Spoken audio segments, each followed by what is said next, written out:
Have you ever felt like life has taken everything from you, and the only choice left is to start over somewhere no one can find you? That's exactly where Warren Ashford found himself.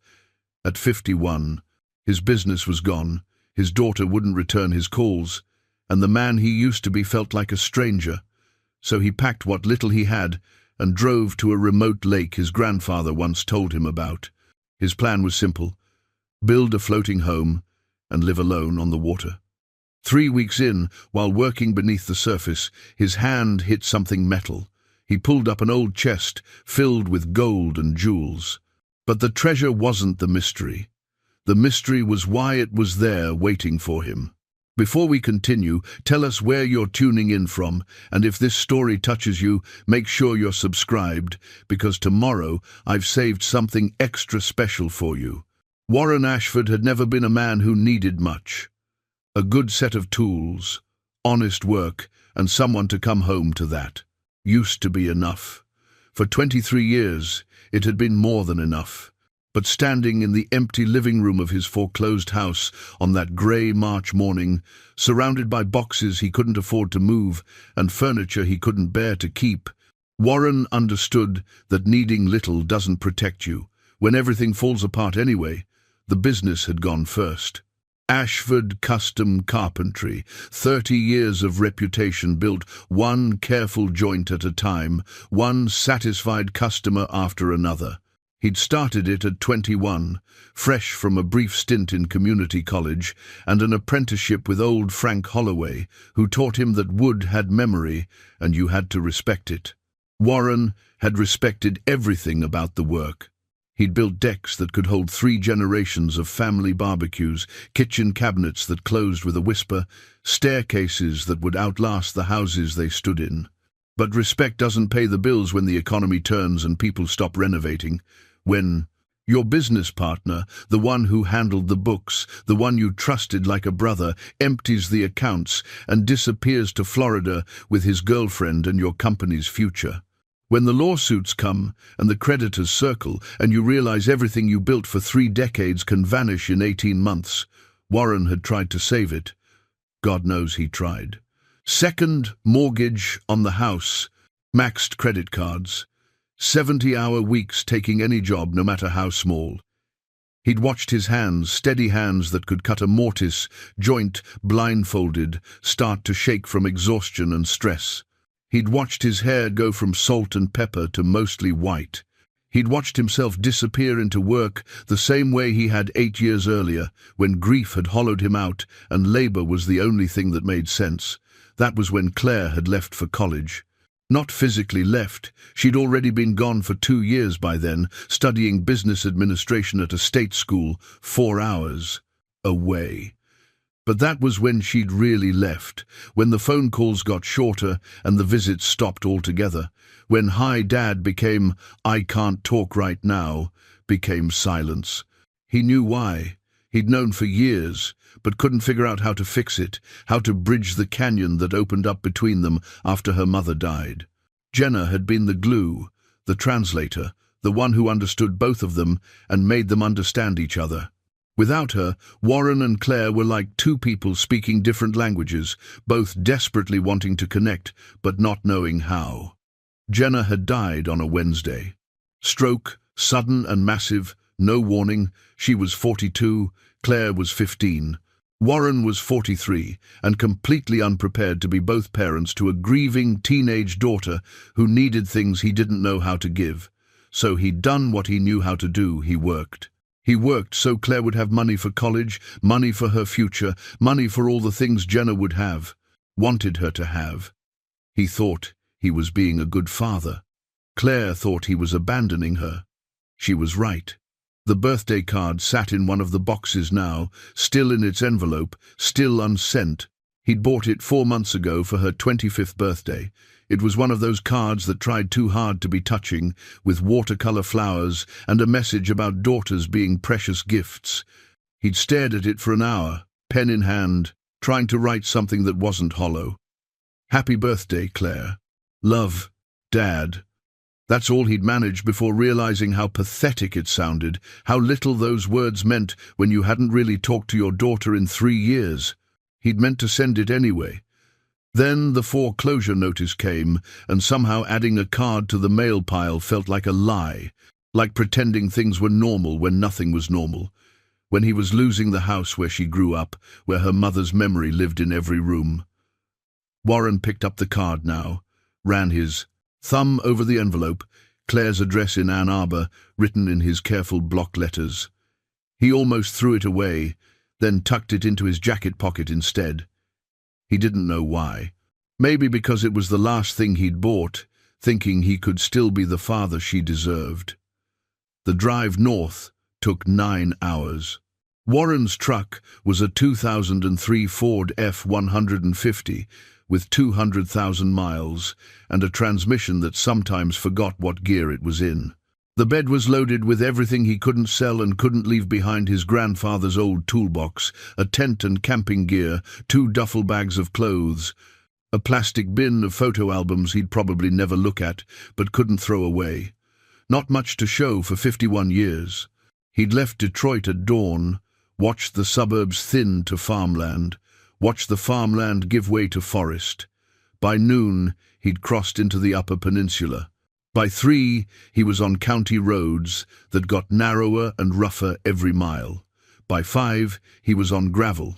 By 6, he was pretty sure he was lost. But he wasn't lost.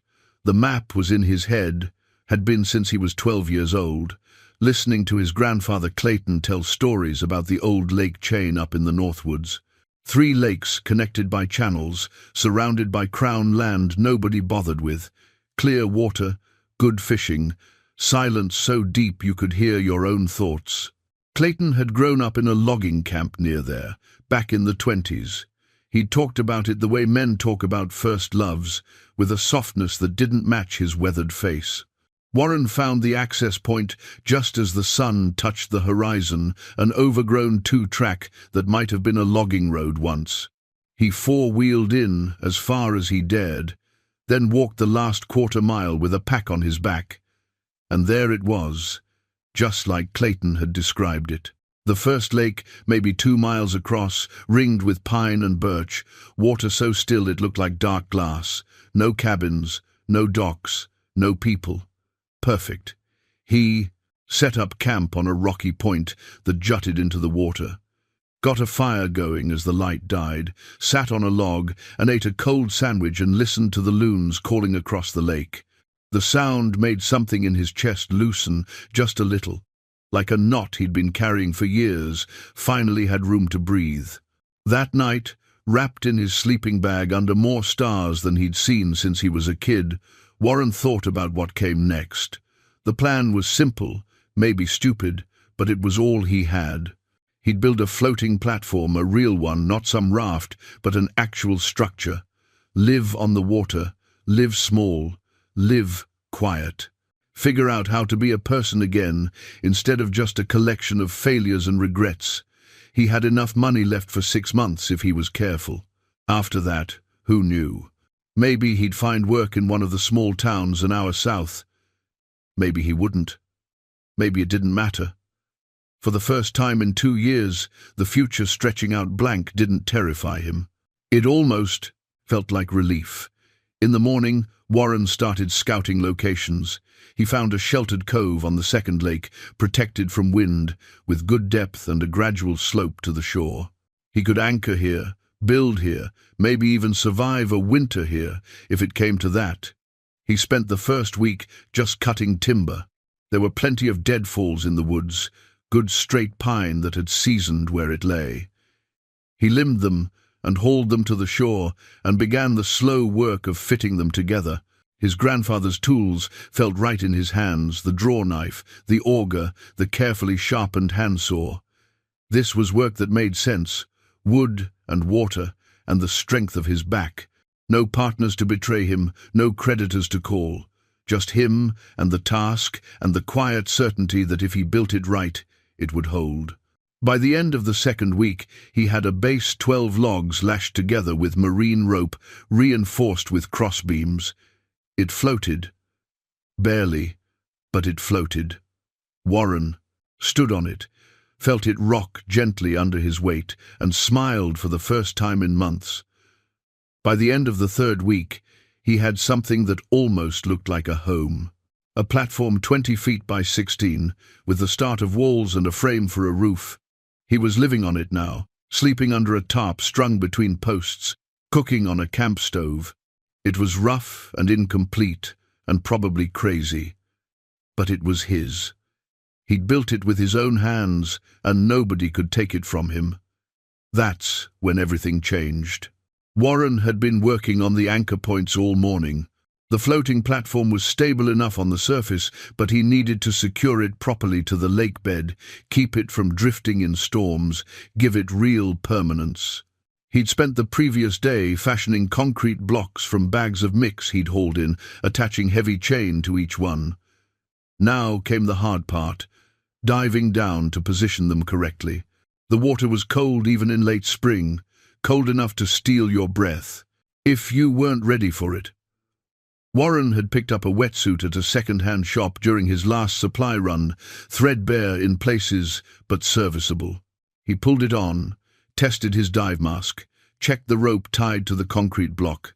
12 feet down didn't sound like much, but when you were alone in the middle of a lake, 12 feet might as well be 100. He'd never been much of a swimmer. Growing up in Detroit, the closest he got to water sports was the public pool on Jefferson Avenue. But necessity makes you capable of things you never imagined. Warren had learned that lesson over and over these past few years. The first anchor went down smoothly. He guided it to the northeast corner, found a solid spot on the lake bed, settled it in place. Surfaced, caught his breath, moved on to the next one. The work had a rhythm to it. Dive, place, surface, breathe. Dive, place, surface, breathe. His lungs burned and his muscles ached, but it was the good kind of ache, the kind that came from building something real. He was on the fourth anchor, working the southwest corner, when he saw it. Just a glint at first, barely visible through the murky water near the bottom. Warren almost missed it, would have missed it if the afternoon sun hadn't hit the water at exactly the right angle. Something metallic, something that didn't belong. He finalized, placing the anchor, and kicked toward it, curious. The object was half buried in silt and tangled in what looked like old fishing net, the kind that had been down there for decades. Warren's fingers found the edge of it metal, yes, but not a tackle box or lost lure. Something bigger, something deliberately hidden. His air was running out. He surfaced, gasping, pulled himself onto the platform. His heart was hammering, and not just from the exertion. There was something down there, something substantial. Warren rested for 10 minutes, then went back down with a knife to cut away the netting. The work was slow and awkward. The net had become part of the lake bottom, woven through with weeds and sediment. But gradually, he exposed more of the object. It was a chest. An actual chest, the kind you saw in pirate movies, maybe 2 feet long and a foot deep. Barnacles crusted its surface. The metal looked old, really old. Getting it to the surface took 3 more dives and all the strength Warren had left. The chest was heavy, impossibly heavy. He had to rig a rope system, use the platform itself as a pulley point, haul it up inch by inch. By the time he dragged it onto the deck, his arms were shaking and his wetsuit was torn in 2 places. Warren sat there for a long moment, just staring at it. Water pooled around the chest, dripping through the gaps in the platform boards. The late afternoon sun caught the barnacles, made them glitter like rough jewels. He almost didn't want to open it. Once he did, whatever was inside would become real, would become his problem. But curiosity always wins, doesn't it? The latch was corroded but not locked. Warren worked it with a screwdriver from his toolbox, patience and pressure, until it finally gave way with a grinding click. He lifted the lid. For a moment, he couldn't process what he was seeing. His brain kept insisting it had to be fake, had to be props from some movie shoot, had to be anything other than what it appeared to be. But his hands knew the truth before his mind accepted it. The weight of the bars when he lifted one, the way the light moved across the yellow metal, the cold certainty of the gems nested between them. Gold. Real gold. Bars of it, stamped with markings he didn't recognize. And jewelry, old pieces, ornate settings with stones that caught the light like captured fire. Rubies, maybe. Emeralds. He didn't know enough about gems to be sure, but he knew enough to know they were real. Warren set the bar down carefully, like it might explode. His hands were trembling. Things like this didn't happen to people like him. You didn't just find treasure in a random lake in the middle of nowhere. You didn't stumble onto enough wealth to solve every problem you'd ever had. Except, apparently you did. He counted the bars. 11 of them, each maybe a pound, maybe more. The jewelry was harder to quantify: rings, necklaces, brooches, things he didn't have names for. All of it old, all of it valuable. He could tell that much just from looking. The sun was setting.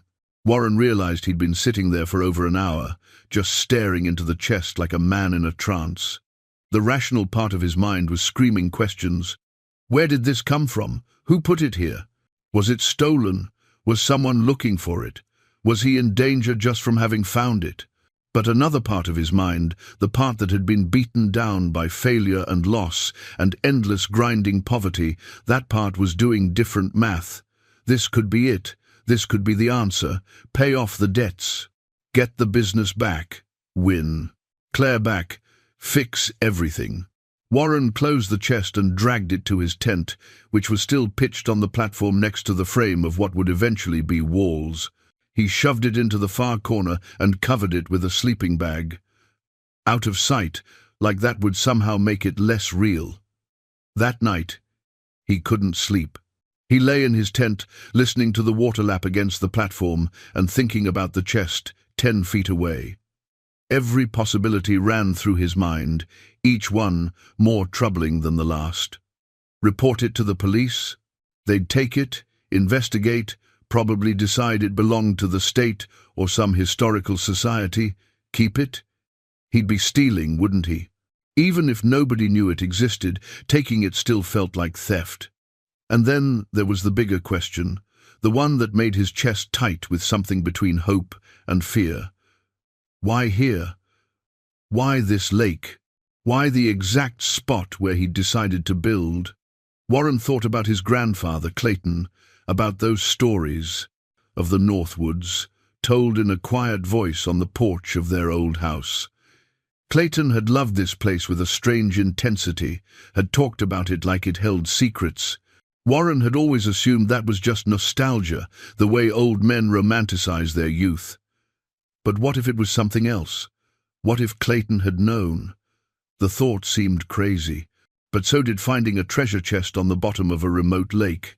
Maybe crazy was just the new normal.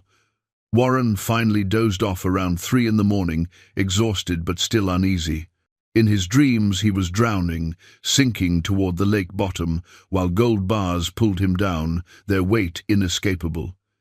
He kept trying to let go, but his hands wouldn't open.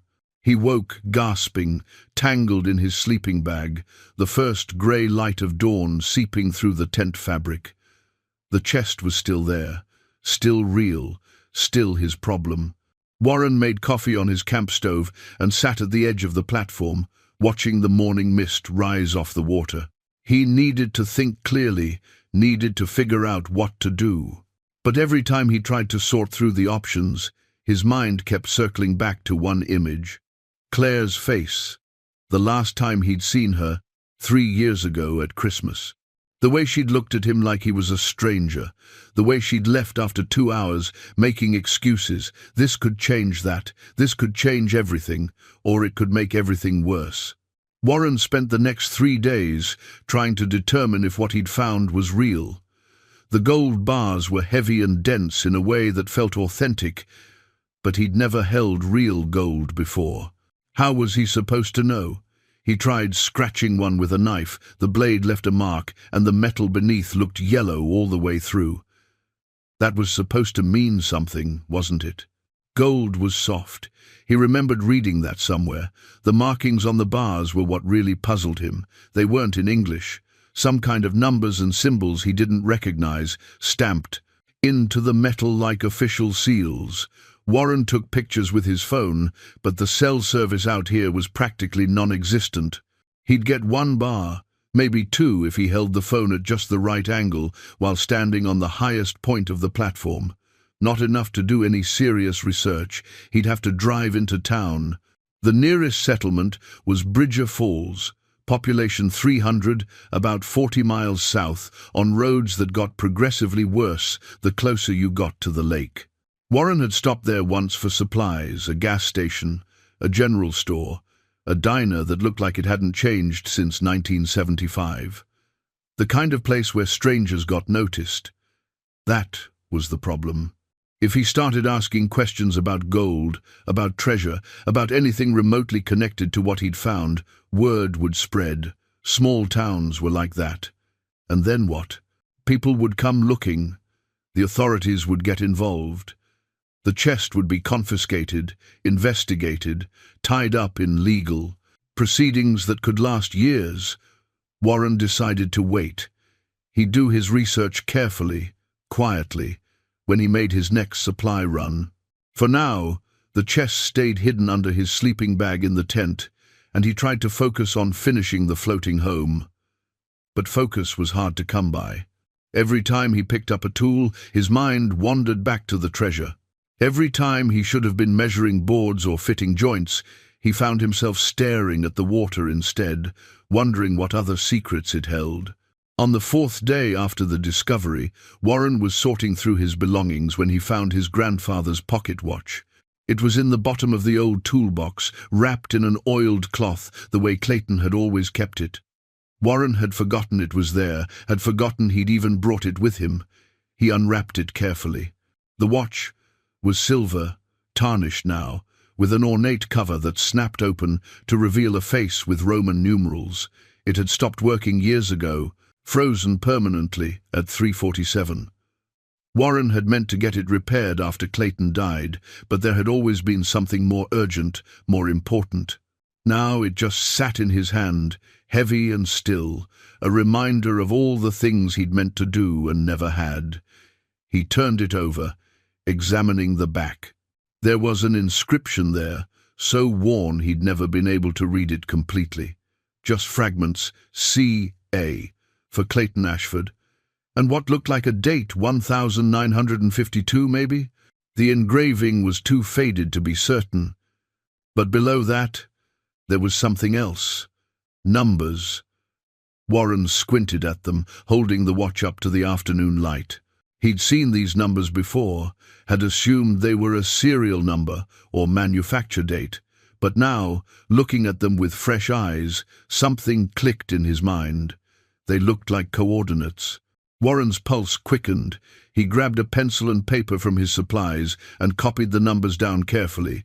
46.8234, negative 88.5671. Then he pulled out the topographic map he'd been using to navigate the lake chain. It took him 15 minutes of careful measuring and cross-referencing, but when he finally marked the spot, his hand went still.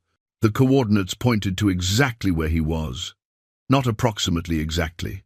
This cove, this spot where he'd chosen to build his floating home, the place where the treasure chest had been waiting beneath the water. Warren sat down hard on the platform. His grandfather had known. Clayton had known about the treasure, had known about this exact location, had engraved the coordinates on his watch. But why? And why had he never said anything, never told Warren directly? The old man had died when Warren was 19, sudden and unexpected, a heart attack while working in his garage.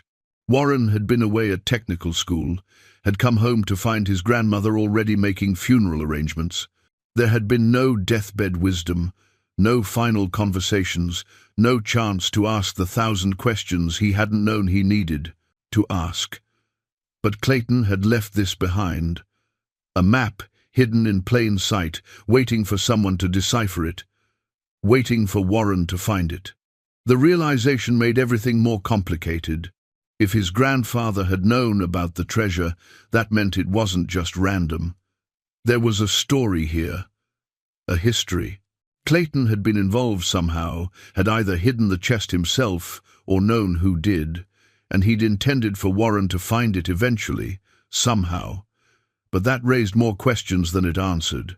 If Clayton wanted Warren to have the treasure, why not just tell him? Why the cryptic coordinates? Why leave it buried in a lake for decades? Warren thought back to what he knew about his grandfather's life. Clayton had been quiet about his past, especially his younger years. He'd grown up in the logging camps of northern Michigan during the Depression, had worked hard jobs in hard places.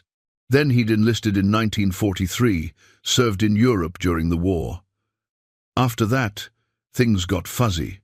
He'd come home in 1946, worked various jobs, eventually settled in Detroit, and started a family. But there were gaps in the story, years where Clayton never quite explained what he'd been doing or where he'd been. Warren had never thought much about those gaps before. His grandfather was just his grandfather, the man who taught him to use a handsaw, who took him fishing on the Detroit River, who died too soon and too suddenly. The details of his youth had seemed less important than the man he'd become. Now those details felt crucial. Warren decided he needed to know more, not just about the treasure, but about Clayton himself. What had his grandfather been involved in? Who had he been before he became the quiet old man Warren remembered? The problem was that most of the people who might have known were long dead. Clayton's wife, Warren's grandmother, had passed away 10 years ago. His old friends from the war, from the logging camps, from those mysterious years in between, if any of two men, 4 of them were still alive. Warren had no idea how to find them. He spent the evening going through the photos he'd brought with him, looking for clues he might have missed.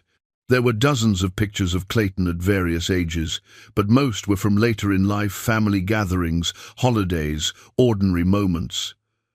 Only a handful showed him as a young man. One photo caught Warren's attention. It was black and white, faded and creased, showing Clayton with 3 other men. They were standing in front of what looked like the lake. This lake, Warren realized with a jolt. The trees in the background, the shape of the shoreline, it all matched.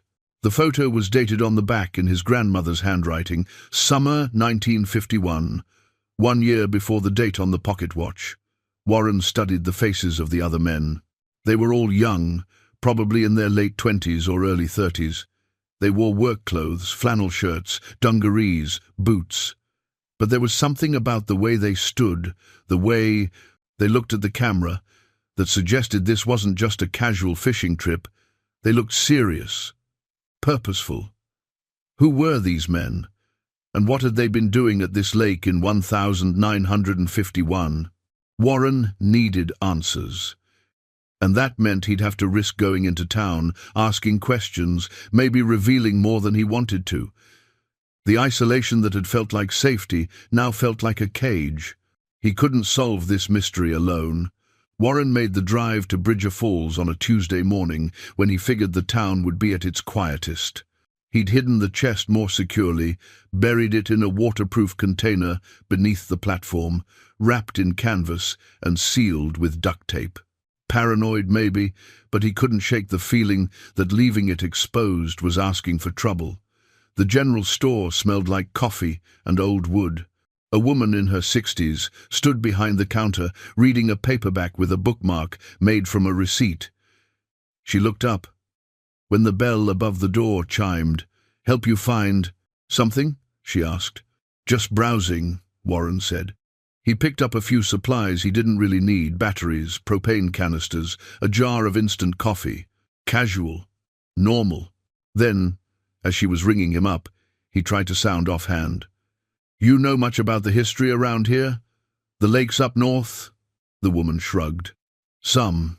Been here my whole life." "Why do you ask?" "I'm staying up at the lake chain. Building a place. My grandfather used to talk about it, said he worked in the logging camps up that way back in the 40s and 50s. Name was Clayton Ashford. Don't suppose you ever heard of him?" She thought for a moment, her face scrunching in concentration. "Ashford," Can't say it rings a bell, but that was before my time, really.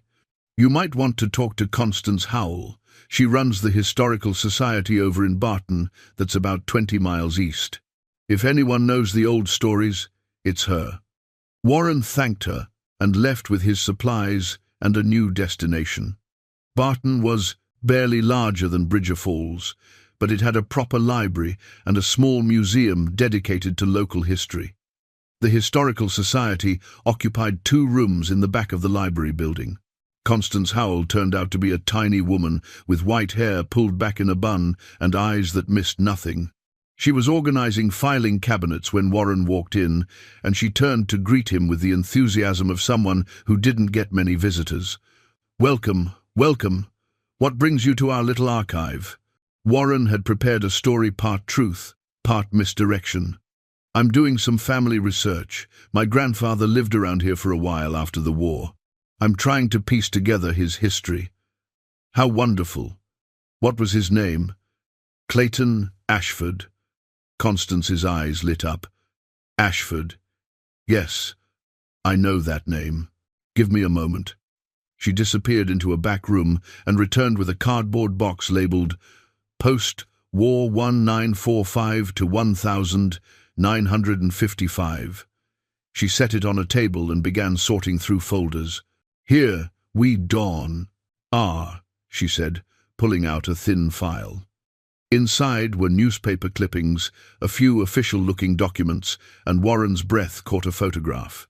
The same photograph he had in his collection, showing his grandfather with 3 other men at the lake. "These 4 men were involved in some kind of government work," Constance explained.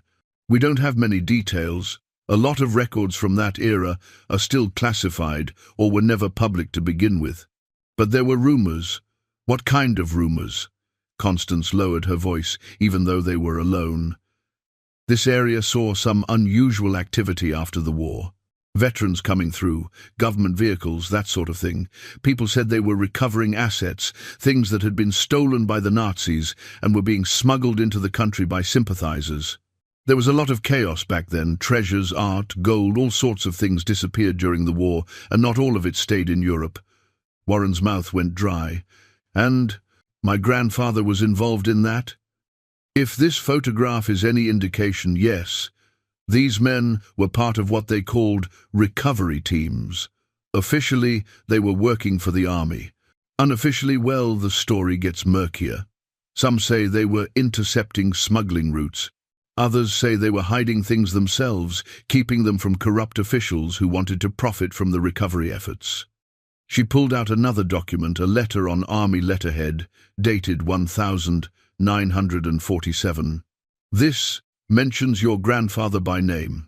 It's a commendation for services rendered in the preservation of displaced assets." That's government speak for something they didn't want to explain in detail. Warren studied the letter, his grandfather's name typed in official military format, Sergeant Clayton R. Ashford. He'd never known his grandfather had held rank, had never heard stories about his service beyond the basic facts. "Do you know what happened to the other men in the photograph?" Warren asked. Constance nodded. 2 of them died years ago. The third, Preston Halloway, he still lives in the area, has a place about 30 miles north of here, near the old Timber Ridge settlement. He must be in his 90s now, but he's still sharp, comes into town once a month for supplies. Warren felt his pulse quicken. A living witness. Someone who knew his grandfather, who might be able to explain what had happened at that lake in 1951. Would he talk to me, do you think? I don't see why not. Preston likes to tell stories about the old days. Just don't expect him to reveal any state secrets, she added with a wink. Even after all these years, some of these veterans keep their mouths shut about certain things. Warren left the Historical Society with Preston Halloway's address and a head full of possibilities. The pieces were starting to come together. His grandfather had been part of some kind of recovery operation after the war. The treasure in the lake wasn't random, it was connected to that work, to whatever Clayton and his team had been doing in the early 50s. But the big question remained. Had they been hiding the treasure to protect it or to steal it? Warren drove north, following Constance's directions to Preston Holloway's property. He wasn't sure what he'd say when he got there, wasn't sure how much to reveal about what he'd found, but he needed answers. Needed to understand what his grandfather had been involved in before he could decide what to do with the treasure. The road to Preston's place wound through dense forest, eventually opening up to a clearing where an old farmhouse sat surrounded by birch trees. A pickup truck from the 90s was parked in the gravel driveway. Warren pulled up beside it and sat for a moment, gathering his courage. Before he could get out, the front door opened and an old man stepped onto the porch. He was tall and thin, stooped with age, but still imposing. He watched Warren with steady eyes. "You must be Clayton's grandson," Preston called out. "You look just like him. Took you long enough to find your way here." Warren got out of the truck slowly. "You were expecting me?" Preston smiled, a knowing expression that made Warren's skin prickle. "Not expecting? Exactly. But not surprised either. Come on in. We've got some things to discuss." Preston Holloway's living room looked like a museum exhibit from 1952. The furniture was old but immaculately maintained, the kind of solid craftsmanship that had gone out of style decades ago. Photographs covered every available surface: family portraits, military service photos, snapshots of places Warren didn't recognize. The walls were lined with bookshelves, stuffed with volumes on history, particularly World War II and its aftermath. Preston poured 2 cups of coffee from a percolator that had to be as old as Warren. They sat in armchairs by a window that overlooked the property, and for a moment, neither spoke. The old man seemed content to let the silence stretch, watching Warren with those sharp eyes that missed nothing. "You found something," Preston finally said. It wasn't a question. Warren set his coffee down carefully. "How did you know?" "Because that's what Clayton wanted. He spent 30 years making sure you'd find it when the time was right, when you needed it most." Preston leaned back in his chair. "Tell me, are you bankrupt? Divorced? Lost?" The accuracy of it made Warren's chest tighten. "All of the above, more or less." Then the timing worked out exactly as he planned. Preston took a sip of his coffee. "Your grandfather was the most deliberate man I ever knew. Everything he did had a reason, even if the rest of us couldn't see it at the time." "Tell me about him," Warren said. "Tell me about what you were doing at that lake." Preston was quiet for a long moment, his gaze drifting to a photograph on the side table, the same one Warren had seen in the Historical Society, the 4 men at the lake. "It started in 1946. Clay and I served together in Europe, different units, but we crossed paths during the occupation. We both saw things that made us sick.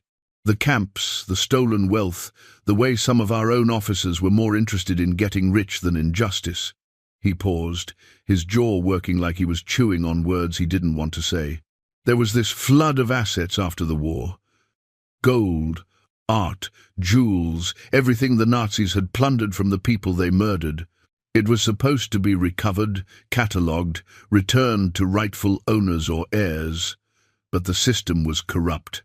Things disappeared. Officers got rich. War criminals escaped with fortunes that should have gone to survivors. And you and my grandfather tried to stop it? Not stop it. We couldn't stop the whole machine, but we could intercept some of it."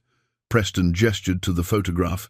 "The 4 of us, Clay, myself, and those other 2 men, we were recruited for a special detail, Army intelligence, officially.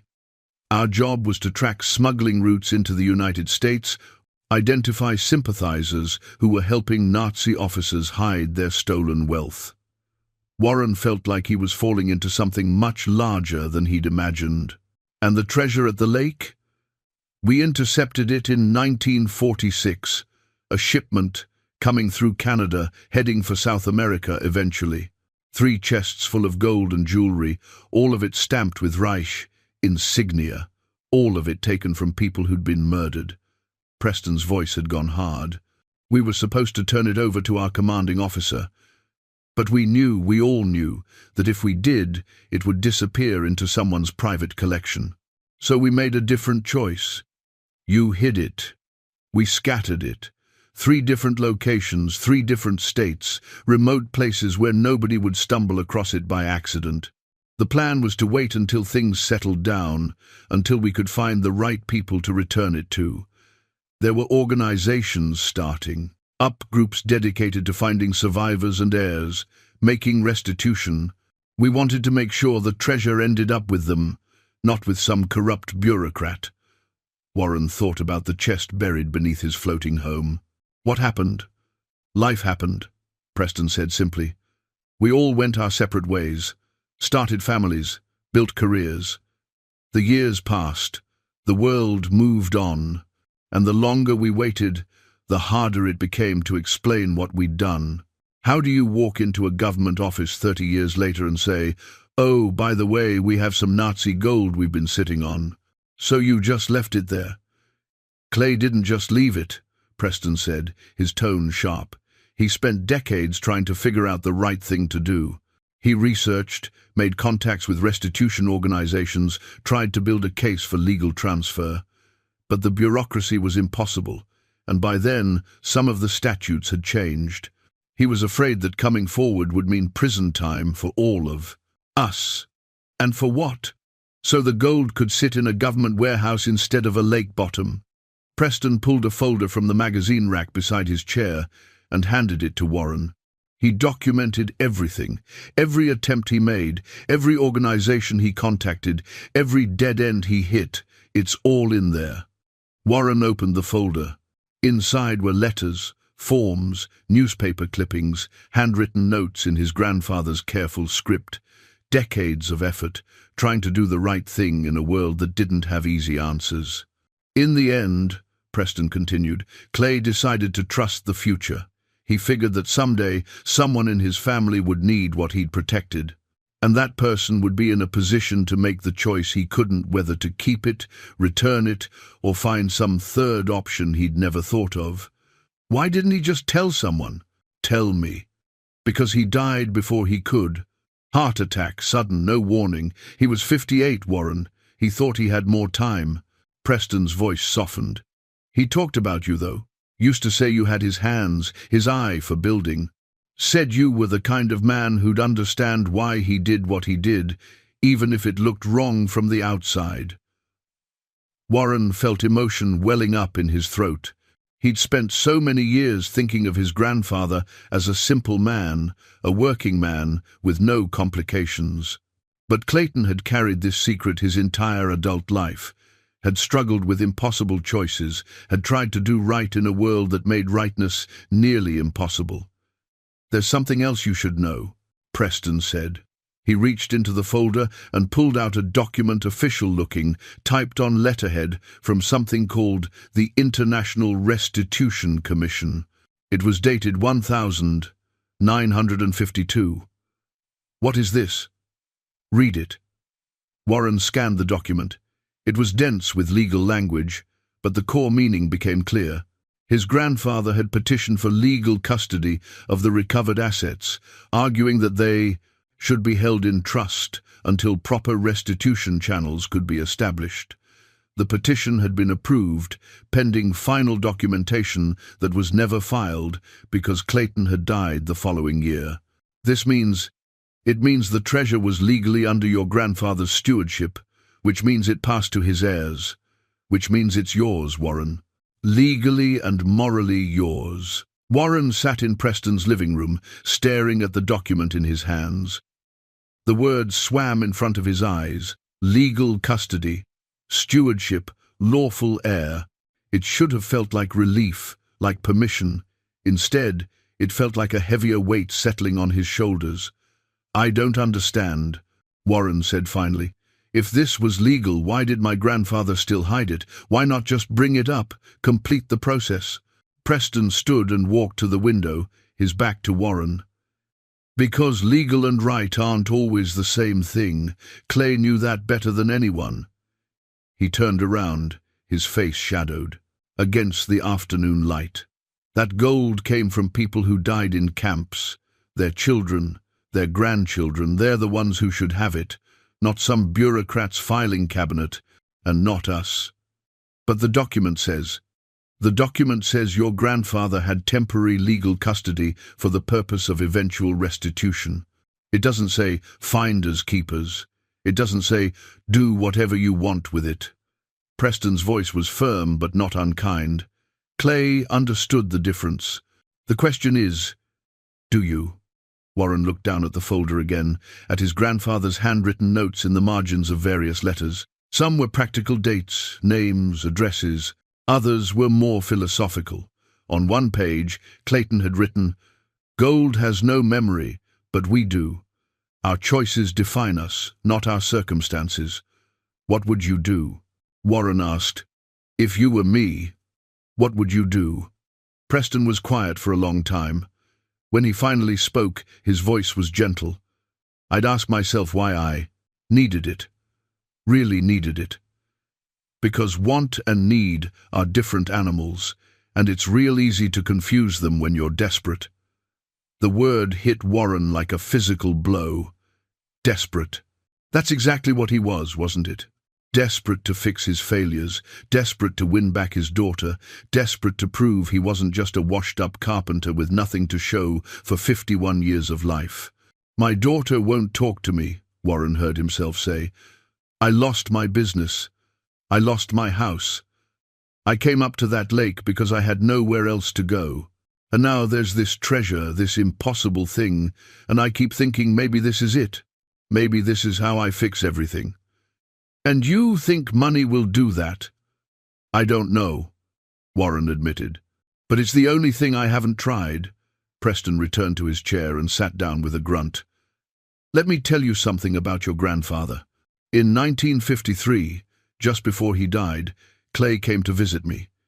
He'd been thinking about the gold, wrestling with what to do. And you know what he said? He said the hardest thing about having that treasure wasn't the legal questions or the moral ones. It was the temptation. Every time life got hard, and it got hard plenty, he'd think about that gold sitting in the lake. He'd think about how easy it would be to go get it, solve all his problems. But he never did. No. Because he knew that the kind of problems he had, money couldn't fix. His marriage went through rough patches. He had trouble finding steady work. His son, your father, gave him grief during the teenage years. But Clay understood something important. The real measure of a man isn't what he has. It's what he does with what he's been given. Warren felt something crack inside him, some wall he'd been building between himself and the truth. "I've already failed at that. I had a daughter who needed me, and I disappeared into work instead. I had a business, and I let someone steal it because I was too trusting. I had a life, and I just let it all fall apart. And you think gold will let you rebuild it? I don't know what else to do." Preston reached across the space between their chairs and put a weathered hand on Warren's shoulder. "Then, maybe that's your answer. When you don't know what else to do, you sit with that not knowing, you let it teach you something." They sat in silence for several minutes. Outside, the afternoon was stretching toward evening, the light turning golden through the trees. Warren thought about Claire, about the birthday card still in his jacket pocket, about all the words he'd never said and all the time he'd wasted. "There's one more thing," Preston said, standing up slowly. He went to a bookshelf and pulled out a small wooden box, the kind used for storing valuable papers. He brought it back and set it on Warren's lap. "What's this?" "Open it." Inside the box was a single envelope, yellowed with age.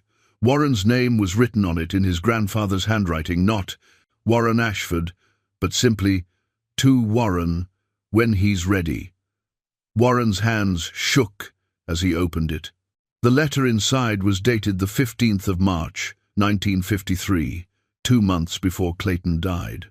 "Dear Warren," it began, "if you're reading this, then you've found what I left for you. Not just the gold, but the choice that comes with it. I've spent 7 years trying to figure out the right thing to do with that treasure, and I've realized there isn't one right answer.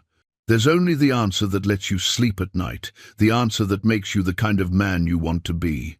I hope I've lived long enough to teach you that being a good man isn't about being perfect. It's about trying, failing, and trying again. It's about making hard choices and living with them. Whatever you decide about the gold, make sure it's a decision you can defend to yourself in 20 years. Make sure it's something you'd be proud to tell your children. The treasure isn't the gold, Warren. The treasure is knowing who you are and what you stand for. The rest is just metal and stones. Build something that matters. Build something that lasts. And if you're ever lost, remember I believed in you before you were even born. That belief doesn't expire. Warren had to stop reading because his eyes were blurring with tears. He wiped them away roughly and finished the letter. Whatever you choose it deliberately. Choose it knowing you could choose differently. That's what makes us human, the ability to act against our immediate interests for something larger. I love you, grandson. Make me proud. It was signed simply, Pop. Warren sat holding the letter, feeling like his chest was being crushed. Preston said nothing, just let him sit with it. Finally, Warren looked up. He knew I'd be desperate when I found it. He knew I'd be at my lowest. He knew life was hard. He knew you'd face challenges he couldn't protect you from. So he left you a test, not to see if you'd pass, but to help you figure out who you wanted to be. Warren folded the letter carefully and put it back in the envelope. I need to think. Take all the time you need. But Warren, think with your whole self, not just your fear. Fear makes terrible decisions. Warren drove back to the lake in a fog of confusion and revelation. His grandfather's letter sat on the passenger seat, a weight that seemed to grow heavier with every mile. The sun was setting by the time he reached the access road, painting the sky in shades of orange and purple that would have been beautiful if he'd been in any state to notice. He made camp on the floating platform, lit his lantern, and sat at the edge with his feet dangling over the water. The letter had changed everything, and nothing. He still had the same choice to make, but now it carried the weight of his grandfather's expectations, his grandfather's belief in him. Warren thought about calling Claire. He'd pulled out his phone a dozen times during the drive, but each time he'd put it away. Again. What would he even say? Hi, honey. I found a treasure chest and I'm having a moral crisis. She'd think he'd lost his mind. Hell, maybe he had. He was still sitting there when he heard the sound of an engine in the distance. Warren's whole body tensed. Nobody came out here. That was the whole point of this place. He watched the tree line, his heart hammering, until headlights appeared on the rough track leading to the lake. A pickup truck, Preston's truck, Warren realized, with relief. The old man parked and walked down to the shore, carrying something under his arm. Thought you might want company, Preston called out. And I brought something you need to see. Warren helped him onto the platform, steadying him as it rocked under the additional weight. Preston settled himself with a grunt and set a leather satchel between them. Couldn't let you sit out here alone with all that spinning in your head, Preston said. Besides, there's more to the story, something I didn't tell to you this afternoon. More? Warren wasn't sure he could handle more. Preston opened the satchel and pulled out a stack of papers, older than the ones he'd shown Warren earlier. After you left, I got to thinking. Your grandfather trusted you with a choice, but he also trusted you with the truth. And I only gave you half of it. He handed Warren a document, another official form. This one from the International Restitution Commission, dated 1952. But this one was different. This one was stamped completed in faded red ink. Warren scanned it quickly, then read it again more slowly. I don't understand. This says the restitution claim was finalized. It says the assets were legally transferred to... He stopped, his eyes catching on a name. The Ashford Family Trust, Preston finished. Established by your grandfather in 1952, with proper legal authority from the Commission. The gold isn't just legally yours by inheritance, Warren. It was officially designated as yours. The process was completed before Clay died. Warren's mind reeled. But you said it was complicated, that he couldn't figure out how to return it properly. I said he spent decades trying to figure out the right thing to do. I never said he didn't succeed. Preston's face was serious in the lamplight. Your grandfather did complete the process, Warren. He worked with the Commission, documented the treasure's origin, proved it had been recovered from smugglers. And the Commission made a decision. What decision? Preston pulled out more documents, pages of dense legal text, historical analysis, investigation reports. The Commission traced the gold's origins as best they could. Some of it had clear provenance jewelry that could be traced to specific families. That portion was returned to heirs through proper channels. You didn't find that part because it was already gone by 1952. And the rest, the bars, some of the gems couldn't be traced to specific victims. They were part of a general plunder, melted down and recast, impossible to connect to individual owners. The Commission's policy in such cases, particularly in that era, was to designate the recovered assets to the recovery agents themselves, with the understanding that they'd be used for charitable purposes, supporting survivors and their descendants. Warren stared at him. You're saying it's legally mine. Not temporarily, not conditionally, it's actually mine. It's been yours since 1952. Or rather, it's been your family's. Clay set it up as a trust, so it would pass down through generations. He could have accessed it himself if he'd wanted to. He never did. Died with it still sitting in that lake, still waiting. Why didn't he use it? Why didn't he tell anyone? Preston was quiet for a moment, choosing his words carefully. Because having the legal right to something and feeling entitled to it are different things. Your grandfather never stopped feeling like a custodian, like someone temporarily holding something that should have belonged to someone else. The Commission gave him permission, but he couldn't give himself permission. Warren felt like the ground was shifting under him. Everything he'd thought about the treasure, about his grandfather's intentions, about his own moral dilemma, it was all different now. So there's no dilemma. I can keep it. I can use it. It's mine. Legally, yes. Morally, Preston shrugged. That's still your choice. The law can tell you what you're allowed to do.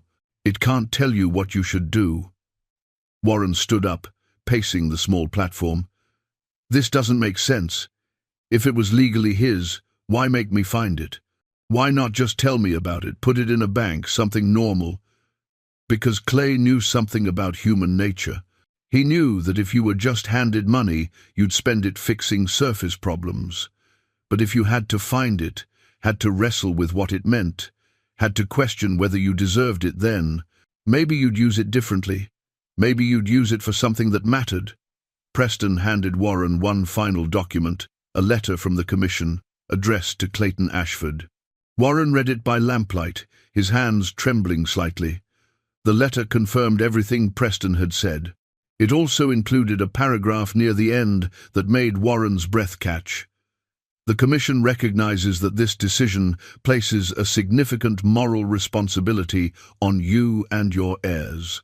While the assets are legally yours, we trust that they will be used in a manner that honors the memory of those from whom they were stolen.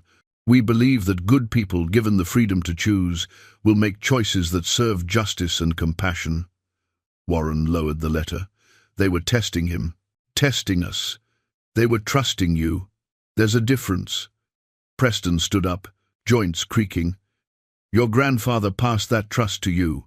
Not because he thought you were perfect, but because he thought you were good.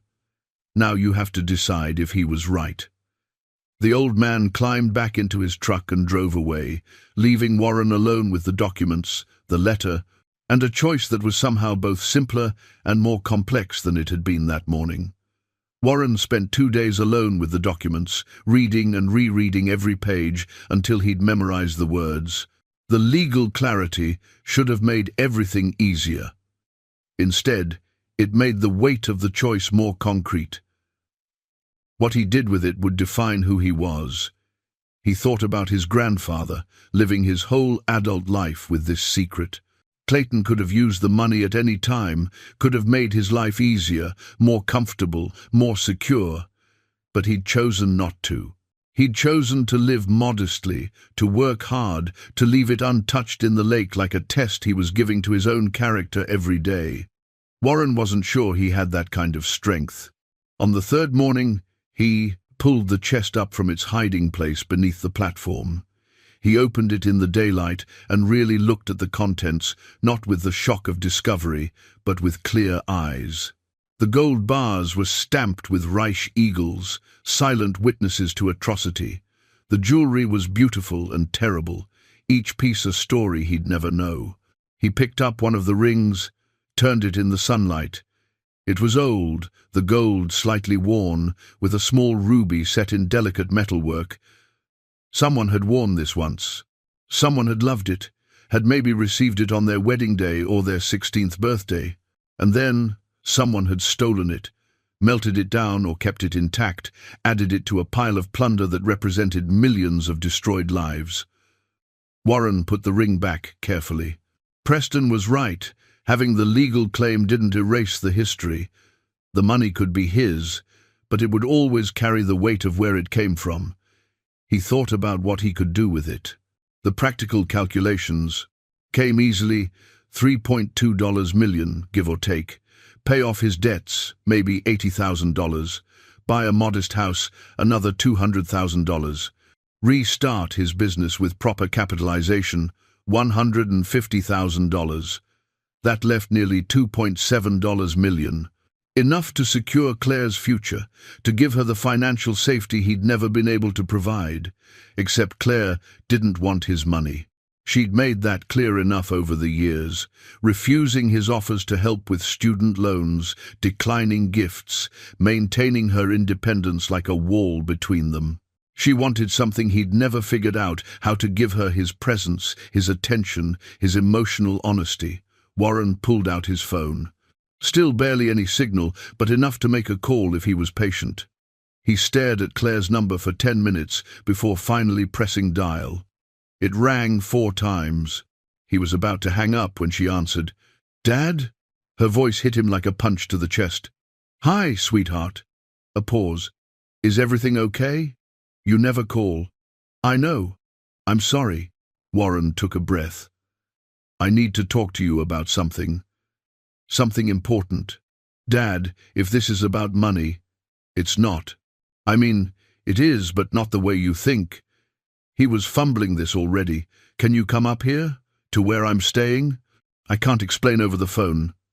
Another pause, longer this time. "Where are you exactly?" "Northern Michigan, near a place called Bridger Falls. It's about 8 hours from Ann Arbor." 8 hours. Dad, I have work. I can't just drop everything and drive 8 hours because you're being cryptic. I found something. Something that belonged to your great-grandfather. Something that's going to change things, and I need..." His voice cracked. "I need your help figuring out what to do with it." The silence stretched so long, Warren thought she'd hung up. Then, "You're serious?" "I've never been more serious about anything." He heard her breathing, heard the sound of her moving around, maybe looking at a calendar. "This weekend. I can come this weekend. But Dad, if this is some scheme to get me up there so we can have an awkward heart-to-heart, it's not a scheme, I promise. Just come, please." "Fine. Text me the exact address. I'll be there Saturday morning." She hung up before he could say anything else. Warren sat holding the phone, his heart pounding. She was coming. Claire was actually coming. He had 3 days to figure out what he was going to say, how he was going to explain everything, how he was going to ask for her help with a decision that felt too big to make alone. The next 3 days passed in a blur of preparation and anxiety. Warren finished the walls of the floating home, hung a proper door, made it as presentable as possible. He organized the documents into a clear sequence, practiced explanations that all sounded inadequate when he said them out loud. He cleaned himself up, shaved properly, for the first time in weeks, washed his clothes in the lake, tried to look like a man who had his life together, even though they both knew he didn't. On Friday night, he couldn't sleep. He lay in his sleeping bag listening to the water and thinking about all the ways this could go wrong. Claire could think he was crazy. She could be angry that he dragged her all the way up here for this. She could see the treasure and see only more evidence of his failures, his inability to handle his own life without creating drama. Or maybe, and this was the thought that scared him most, maybe she'd want him to keep it all. Maybe she'd see the practical solution, the easy answer, and he'd have to explain why he wasn't sure that was the right choice. He'd have to admit that money alone couldn't fix what was broken between them, and that admission would mean facing everything he'd been avoiding for 8 years. Saturday morning dawned clear and cool.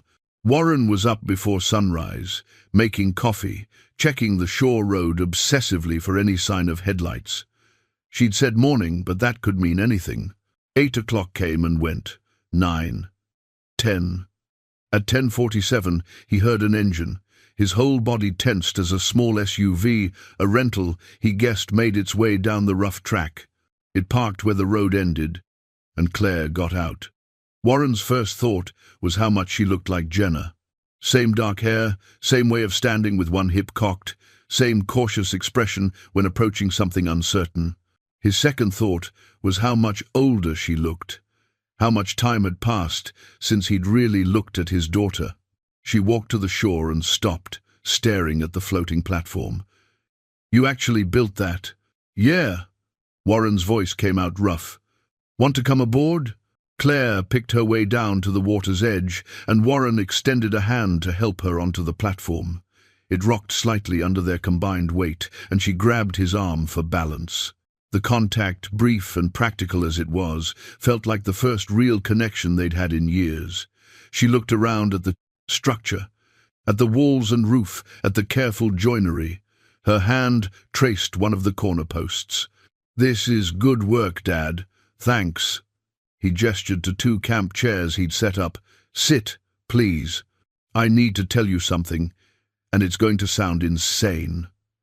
Claire sat down slowly, her eyes never leaving Warren's face. She looked wary, guarded, the way she'd looked at him for years now, like he was a stranger she had to be careful around. Warren sat across from her, his hands clasped between his knees. "I need to start at the beginning. With Pop Clayton. Your grandfather?" "Yeah." "Did I ever tell you much about him?" Claire shrugged. "Not really.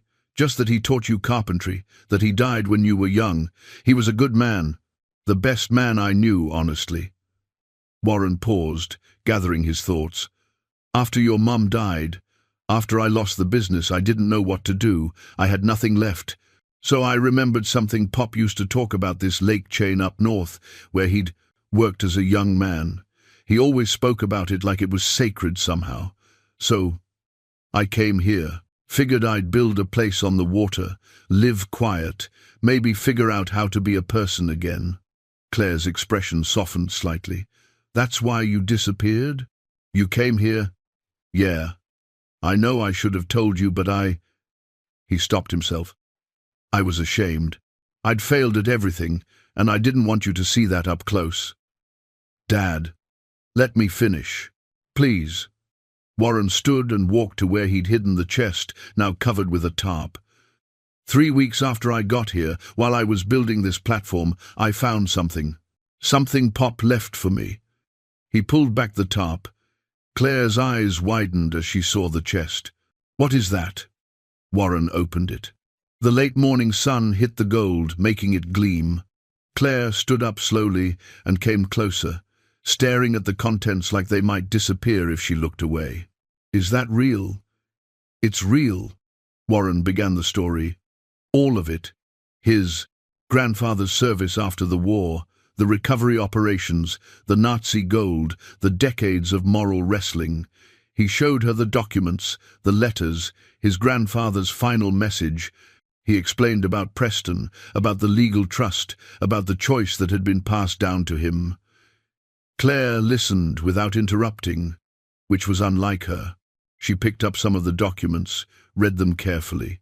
She examined one of the gold bars, turning it over to see the Reich stamp. When Warren finished talking, she sat back down heavily. So it's legally yours. Legally ours. The trust includes descendants.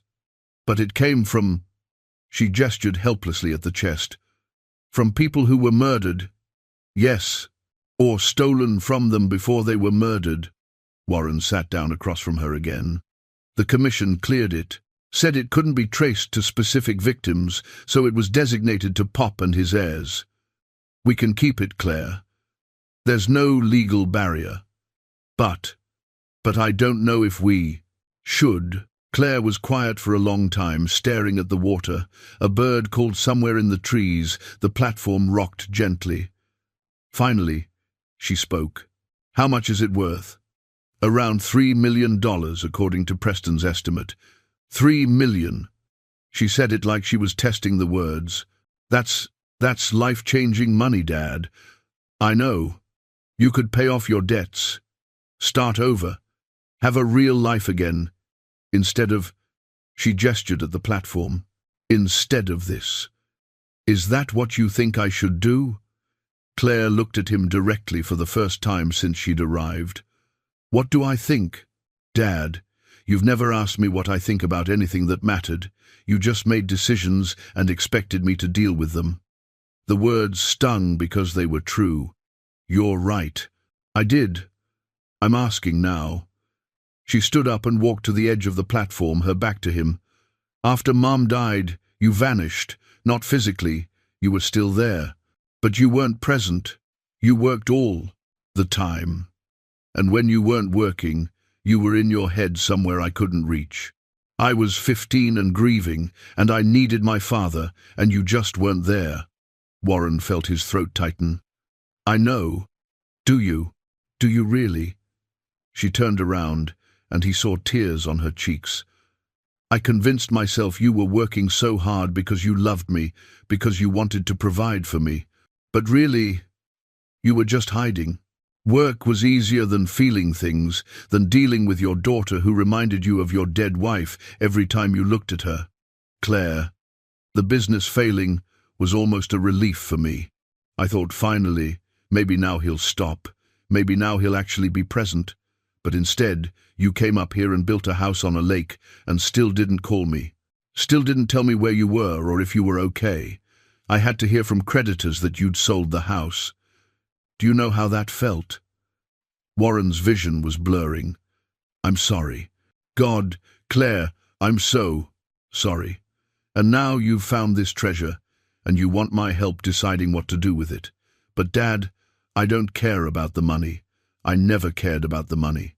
I cared about having a father who showed up, who talked to me, who let me in, instead of shutting me out every time things got hard.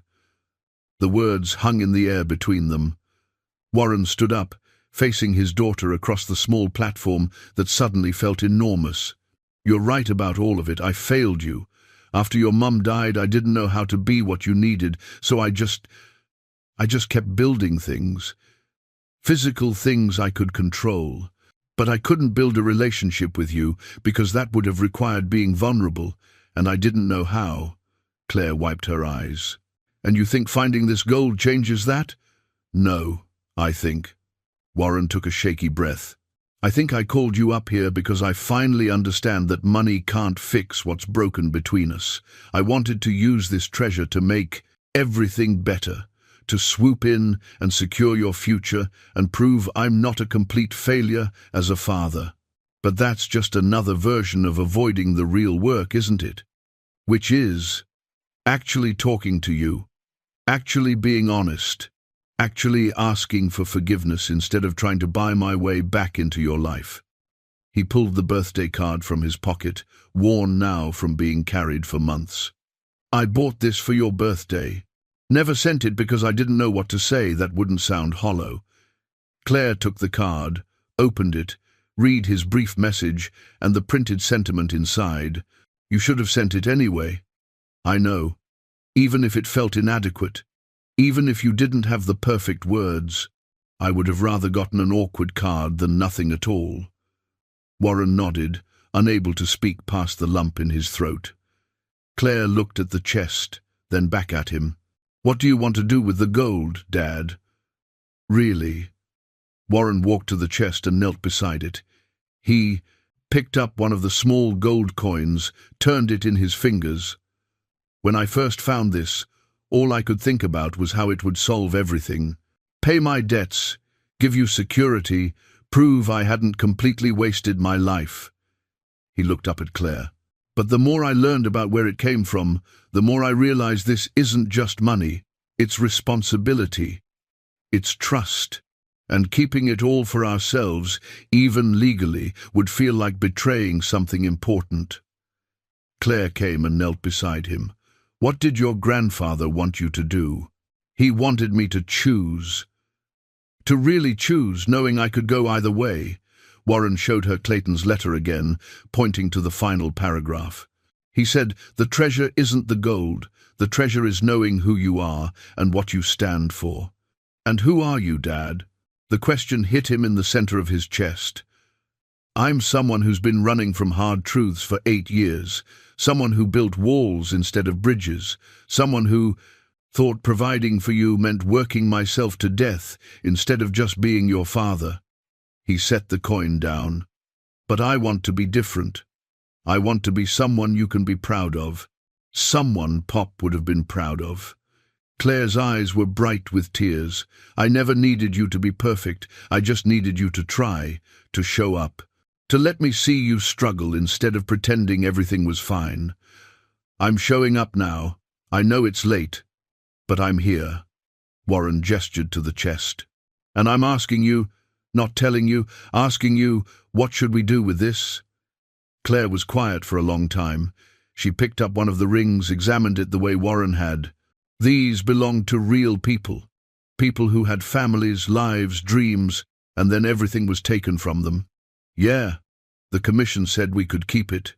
That legally, it's ours. They did. But legal isn't the same as right. She looked at him. Is it? Warren smiled slightly. You sound like Pop. Maybe that's not a bad thing. Claire set the ring down carefully. What if we used it? Not for ourselves, not entirely. What if we set up something, a foundation maybe? Something that helps people rebuild after loss. Refugees, trauma survivors, people trying to start over. Warren felt something loosen in his chest. You'd want to do that? I think it's what the money should be used for. Isn't that what your grandfather was trying to do? He recovered these assets to help victims, not to get rich. Claire paused. We could keep some of it, enough to clear your debts, give us a cushion. But the rest, the bulk of it, should go to people who need it more than we do. You really think that? Don't you? Warren realized he'd been holding his breath. Yeah, I do. I wasn't sure if you'd understand, if you'd think I was being stupid, throwing away a chance to be secure. Claire reached over and took his hand. The gesture was so unexpected, so simple, that Warren felt tears spring to his eyes. Dad, I have a job. I have an apartment. I'm okay financially. What I needed from you was never money. It was this, you being honest, you including me in decisions, you treating me like a partner instead of someone you had to protect from reality. I'm sorry I didn't do that before. I know. And I'm sorry I shut you out instead of fighting for our relationship. She squeezed his hand. Can we try again? Actually try, not just go through the motions? I'd like that more than anything. They sat together in silence for a few minutes, hands clasped, the chest open between them. Finally, Claire spoke again.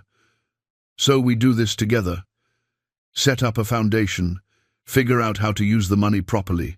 Together, Warren agreed.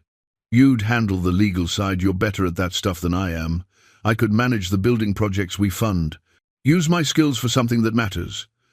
The Clayton Ashford Legacy Foundation, Claire said, testing the name. He'd like that. Claire picked up. one of the small gold coins, and held it up to the light. "Can I keep this one?" "Just one." As a reminder. A reminder of what? That sometimes the most valuable thing you can do is give something away. She pocketed the coin. "And that my grandfather was a good man who raised another good man, even if that man took a while to figure out how to show it." Warren pulled her into a hug. She stiffened for just a moment, then relaxed into it. They stayed like that for a long time, father and daughter, holding on to each other on a floating platform in the middle of nowhere. When they finally pulled apart, Claire wiped her eyes. "So, what's the plan? Practically speaking?" Warren grabbed a notebook and they started working through the details. They'd need lawyers to set up the foundation properly. They'd need to notify the Restitution Commission of their intentions. They'd keep enough to clear Warren's debts and establish a modest emergency fund, maybe $300,000 total. The remaining $2.9 million would seed the foundation. "We'll focus on families recovering from historical trauma," Claire said, writing notes. "Holocaust survivors' descendants, yes, but broader than that. Refugees, victims of genocide, people displaced by violence. And we'll fund building projects," Warren added. "Help them establish homes, businesses, stability. You scout the projects, I handle the paperwork and grants. We do site visits together when we can." Claire looked up from her notes. "This means I'll see you regularly, monthly meetings at least. Is that okay?" She smiled, the first genuine smile he'd seen from her in years. "Yeah, Dad, that's okay." They spent the rest of the afternoon planning, talking, sometimes just sitting in comfortable silence. Claire made sandwiches from supplies she'd brought. Warren showed her how he'd built the platform, explained his plans for winterizing it. She told him about her job, about friends he'd never met, about a life she'd built without him, but that she was now willing to share. As the sun started to set, painting the water gold, Claire leaned against his shoulder. The gesture was so natural, so trusting, that Warren had to blink back tears. "Thank you for calling me," she said quietly. "Thank you for coming. You know what the best part of all this is?" "What?" "Not the money. Not even the foundation, though that's good." She looked up at him. "It's getting my dad back. That's the real treasure." Warren put his arm around her shoulders and watched the sunset paint the lake in shades of copper and gold. She was right. This moment, this connection, this second chance was worth more than anything in that chest could ever buy. 6 months had passed since Claire's visit to the lake, and Warren still woke up, sometimes not quite believing it was real. The floating home had become permanent, walls insulated, a proper roof, a small wood stove that kept the interior warm even as November crept toward winter. The platform had weathered its first storm season, had proven itself solid and true. Warren had built it to last, and it had. The Clayton Ashford Legacy Foundation was official now, registered and operational. Claire had handled the paperwork with the efficiency she brought to everything, working with lawyers who specialized in charitable organizations and restitution law. They'd notified the International Restitution Commission of their intentions, received formal acknowledgement and blessing. The treasure had been moved to a secure facility, properly insured and documented. The first grants had gone out in September. A family of Syrian refugees in Detroit starting a restaurant, a Holocaust survivor's granddaughter opening a counseling center in Chicago, a community rebuilding project in a town destroyed by violence in Central America. Each grant came with Warren's expertise. He'd travel to the sites, consult on the building projects, sometimes stay for weeks, helping with the physical work. Claire managed everything else from Ann Arbor, but she came to the lake once a month, sometimes more. They'd established a routine. She'd arrive Friday evening, they'd spend Saturday reviewing foundation business, and Sunday just being together. Sometimes they talked for hours, sometimes they barely spoke, just worked side by side on projects around the floating home. Both felt equally valuable. This particular Saturday morning, Claire had brought her laptop and was working at the small table Warren had built inside the main room. He was making coffee on the wood stove, the familiar ritual they'd developed over the past months. 3 new applications came in this week, Claire said, scrolling through emails. One looks particularly promising, a group in Rwanda, helping genocide survivors start farming cooperatives. Warren brought her a mug. Send me the details. I'll review the building requirements. All ready in your inbox. She took the coffee, wrapped her hands around the mug. You know, when I tell people what we're doing, they always ask if we regret not keeping more of the money. What do you tell them? That we kept what mattered. She looked around the floating home, at the careful joinery, the windows that framed the lake perfectly, the space that was small but complete. You built something real here, Dad, not just the house, everything. Warren sat across from her. Couldn't have done it without you. We make a good team. She paused. Actually, I wanted to talk to you about something. I've been thinking about leaving my job. Warren's chest tightened. Are you okay? Did something happen? I'm fine. Better than fine, actually. Claire set down her coffee. I want to work on the foundation full-time. We're getting bigger, more applications, more projects. It needs dedicated attention, and honestly, I love this work more than anything I've ever done. Are you sure? You worked hard for that position. I worked hard for a lot of things that didn't make me happy. This makes me happy. She smiled. Besides, I'd get to travel more, see the projects in person, work with you more often. Warren felt emotion rising in his throat. I'd like that. But only if you're certain. I'm certain. I've actually already given my notice. 2 weeks and I'm free. She laughed at his expression. I wanted to make sure you couldn't talk me out of it. I wouldn't dream of it. They spent the rest of the morning working through foundation business, reviewing applications, discussing strategy. Around noon, Claire's phone buzzed. She glanced at it and smiled. That's Kieran. He's wondering if it's okay to come up tomorrow. Warren raised his eyebrows. Kieran? Someone I've been seeing. I thought maybe it's time you met him. I'd like that. Claire looked relieved. Good. Because he's kind of important to me and I want him to understand where I come from. What matters to my family. The word family hung in the air, warm and solid. Warren reached across the table and squeezed her hand. Bring him up. I'll be on my best behavior. That afternoon, they took a canoe out on the lake, an old wooden one Warren had found and restored. The water was calm, the sky that particular shade of November grey that made everything feel hushed and peaceful. They paddled in easy synchronization, not talking much, just being together in the quiet. Do you ever think about coming back to civilization?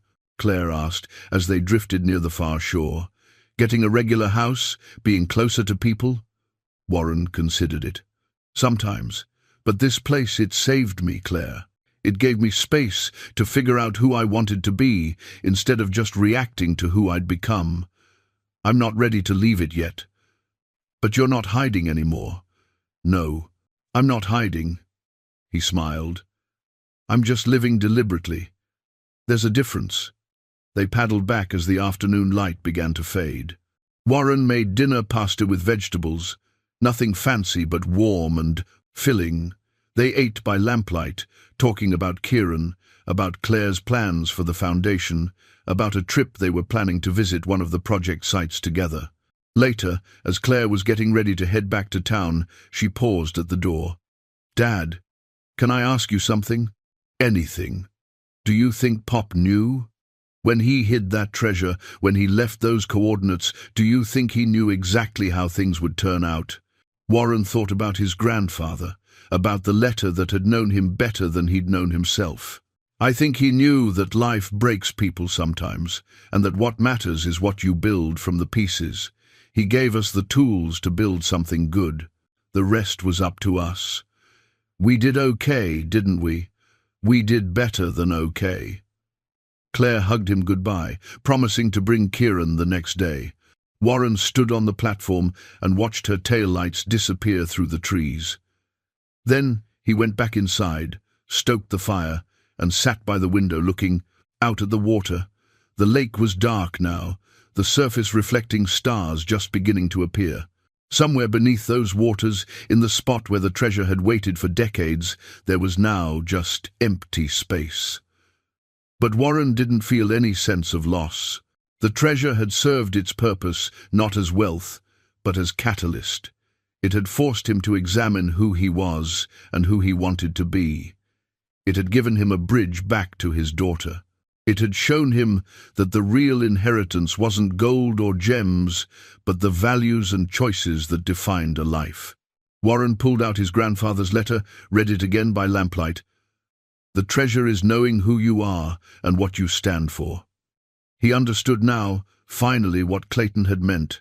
The gold could have bought him security, comfort, ease, but it couldn't have bought him this peace, this purpose, this relationship with his daughter that felt real and solid and true. He thought about all the families the foundation would help, all the lives that would be changed by choosing to give rather than take. He thought about Claire, happy and engaged in work that mattered. He thought about himself no longer running, no longer hiding, just living with intention and presence.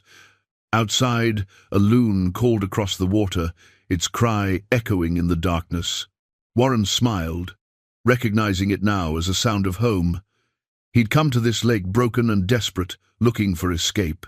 He'd found something better, a way forward, a second chance, a life that mattered.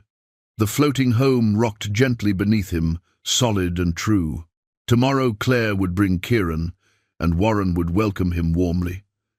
Next week, he'd fly to Detroit to consult on the restaurant project. The month after, he and Claire would travel together to visit the counseling center in Chicago. There was work to do, relationships to nurture, a foundation to build that had nothing to do with wood and nails, and everything to do with presence and purpose and love.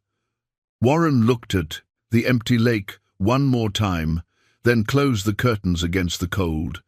The treasure was gone, transformed into something that would ripple outward for generations. And he was exactly where he needed to be, exactly who he needed to be. Not perfect, not without regrets, but present, trying, building something that would last. That was the real legacy. That was what his grandfather had trusted him to understand. And finally, after all these years and all these struggles, Warren had learned the lesson. The treasure isn't what you find. It's what you do with it. It's who you choose to become. It's the life you build with your hands and your heart and the people you love. Warren banked the fire and climbed into bed, listening to the gentle lap of water against the platform. Tomorrow would bring new challenges, new joys, new chances to show up and try and build. But tonight, for the first time in longer than he could remember, Warren Ashford fell asleep at peace.